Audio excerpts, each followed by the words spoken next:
Assalamualaikum warahmatullahi wabarakatuh. Di sini saya akan menjelaskan tentang materi mata kuliah manajemen berbasis sekolah, yaitu fungsi-fungsi manajemen sekolah. Anggota kelompok kami yaitu Muhammad Nur Ihsan Habibi Idris, yang kedua saya sendiri Siti Aisyah, yang ketiga Restina Winarti. Oke, materi yang pertama, pengertian manajemen sekolah. Manajemen sekolah merupakan suatu kegiatan yang dilakukan secara efektif dan efisien untuk meningkatkan kinerja sekolah dalam pencapaian tujuan pendidikan, baik tujuan nasional dan tujuan kelembagaan, yang hasilnya bisa dilihat dari beberapa faktor sebagai indikator kinerja yang berhasil dicapai oleh sekolah. Manajemen sekolah berarti memberdayakan sumber daya manusia dan sumber daya lainnya untuk mencapai tujuan sekolah. Aspek-aspek manajemen sekolah ada dua. Yang pertama aspek internal dan yang kedua aspek eksternal.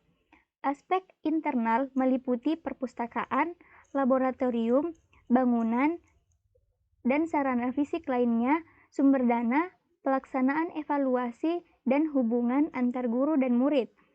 Aspek eksternal meliputi masyarakat, dewan pendidikan, dinas pendidikan, maupun pihak lain yang terkait dengan fungsi sekolah. Selanjutnya yaitu fungsi-fungsi manajemen sekolah. Ada 4. Yang pertama, fungsi perencanaan. Kegiatan membuat tujuan perusahaan dan diikuti dengan membuat berbagai rencana untuk mencapai tujuan yang telah ditentukan. Yang kedua, fungsi pengarahan. Fungsi kepemimpinan manajer untuk meningkatkan efektivitas dan efisiensi kerja secara maksimal serta menciptakan lingkungan kerja sehat dan dinamis. Yang ketiga, fungsi pengorganisasian. Suatu kegiatan pengaturan pada sumber daya manusia dan sumber daya fisik lain yang dimiliki perusahaan untuk menjalankan rencana yang telah ditetapkan. Yang keempat, fungsi pengendalian.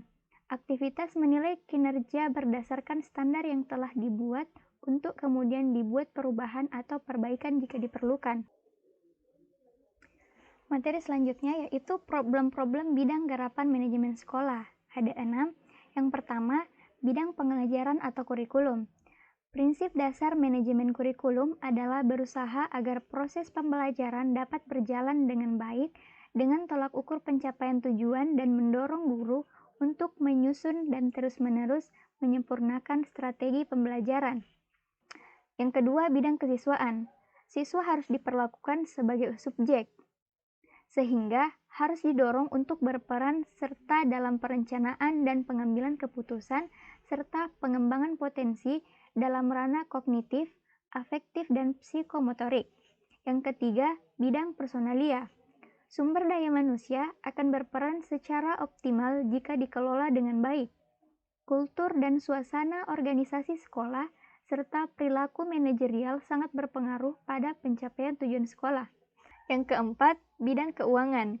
Inti manajemen keuangan adalah pencapaian efisiensi dan efektivitas, serta mengupayakan ketersediaan dana yang memadai untuk kebutuhan pembangunan maupun kegiatan rutin operasional sekolah. Yang kelima, bidang sarana dan prasarana. Manajemen sarana dan prasarana sekolah merupakan tindakan yang dilakukan secara periodik dan terencana untuk merawat fasilitas fisik dan peralatan sekolah lainnya. Yang keenam, bidang hubungan sekolah dengan masyarakat atau humas. Humas merupakan seluruh proses kegiatan yang direncanakan dan diusahakan secara sengaja dan bersungguh-sungguh, serta pembinaan secara kontinu untuk mendapatkan simpati dari masyarakat sehingga tujuan sekolah tercapai secara efisien dan efektif. Materi selanjutnya yaitu fungsi manajemen sekolah dilihat dari aktivitas atau kegiatan manajemen. Kegiatan manajerial di sini dilakukan oleh seorang pemimpin. Yang pertama perencanaan, kedua pengorganisasian, ketiga pengarahan, 4 pengkoordinasian, 5 pengawasan, 6 penilaian, 7 pelaporan, dan 8 penentuan anggaran.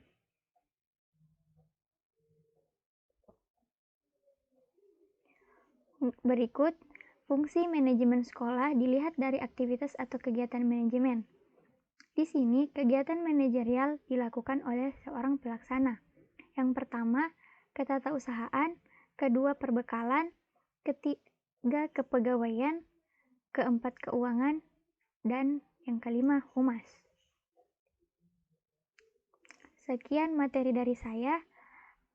Bila ada pertanyaan, silakan dipertanyakan di forum diskusi. Dan terima kasih. Assalamualaikum warahmatullahi wabarakatuh.